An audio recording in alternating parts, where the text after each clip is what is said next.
Halo guys, aku Dharma dan ini teman-teman saya. Hari ini kita akan menjelaskan tentang penelitian sosial berbasis pemecahan konflik. Yos, langsung saja ke pembahasannya. Sit. Yang pertama, sebagai pelajar, kita perlu ikut menangani konflik di sekitar kita dengan cara meneliti penyebabnya dan memberikan saran untuk mencegahnya. Sebelum meneliti, tentukan topik dan petakan pihak yang terlibat serta hubungan mereka dengan masalah konflik. Seorang ahli bernama Amir Abdullah berhasil menciptakan sebuah teknik atau model untuk memetakan konflik secara efisien, yang kemudian model tersebut ia sebut sebagai SIPA-BIO.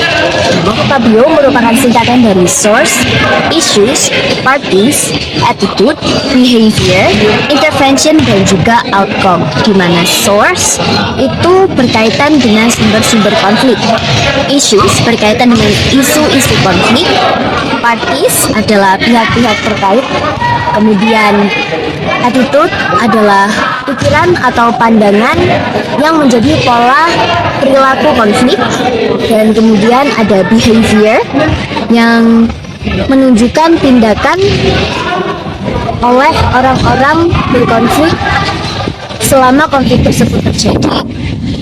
Dan intervention atau campur tangan pihak lain, dan juga outcome alias hasil dari konflik itu sendiri.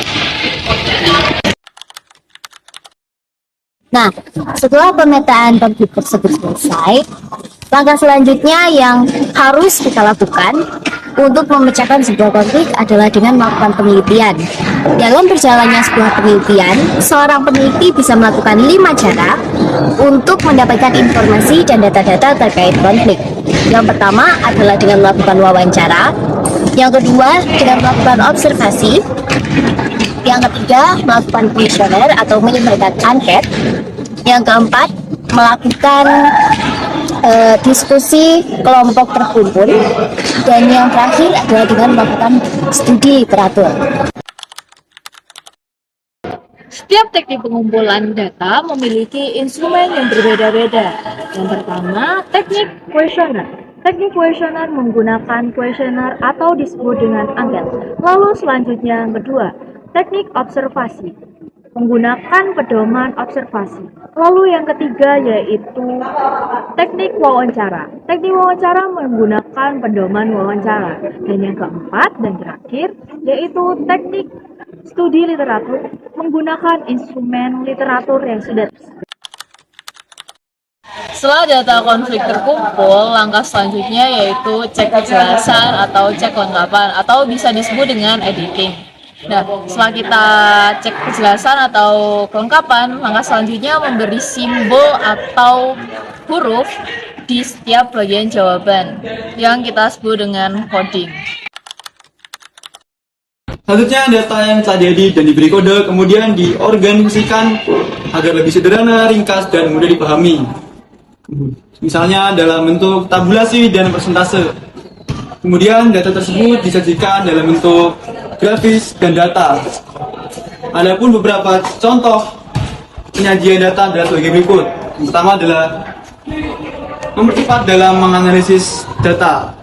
Yang kedua adalah mempercepat dalam pembacaan dan mengerti data.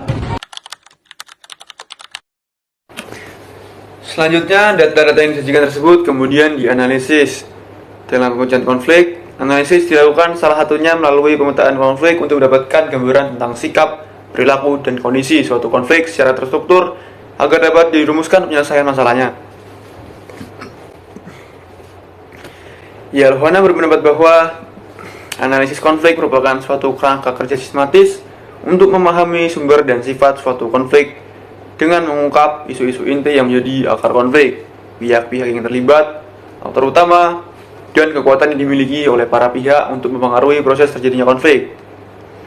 Analisis konflik dapat dilakukan dengan cara-cara di antara lain yaitu pengamatan atau observasi secara langsung, mengukur hubungan sosial dan tingkat keterhubungan antara anggota yang atau disebut sosiometri, lalu studi kepustakaan, wawancara, dan diskusi, survei, serta eksperimen pemodalan. Yang ke-10 adalah metode-metode untuk menganalisis masalah.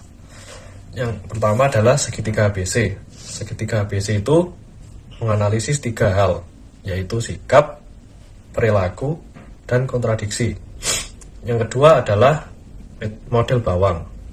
Model bawang itu menggunakan metafora bawang untuk mengetahui posisi-posisi dari pihak-pihak yang berkonflik.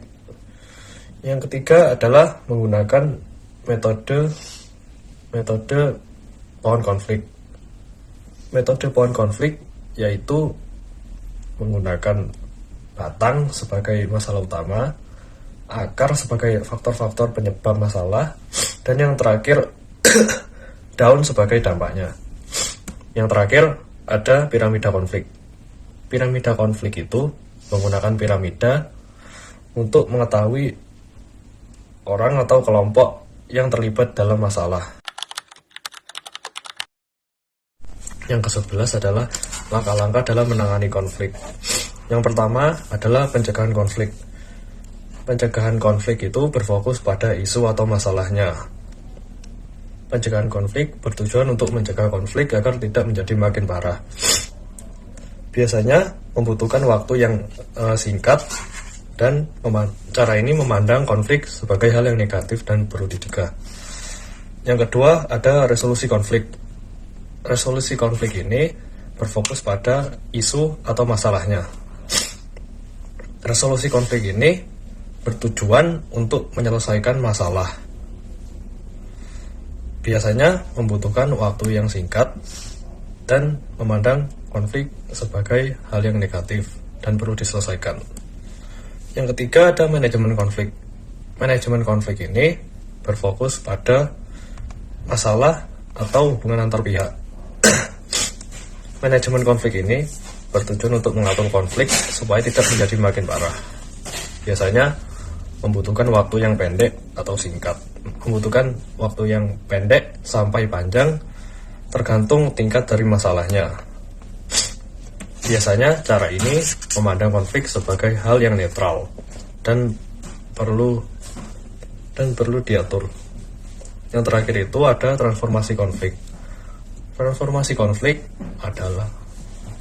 konflik berfokus pada hubungan antar pihak. Biasanya transformasi konflik ini bertujuan untuk mengubah konflik menjadi sesuatu yang positif. Transformasi konflik ini biasanya membutuhkan waktu yang lebih lama, dan cara ini biasanya memandang konflik sebagai hal yang netral dan dapat diubah menjadi hal yang positif.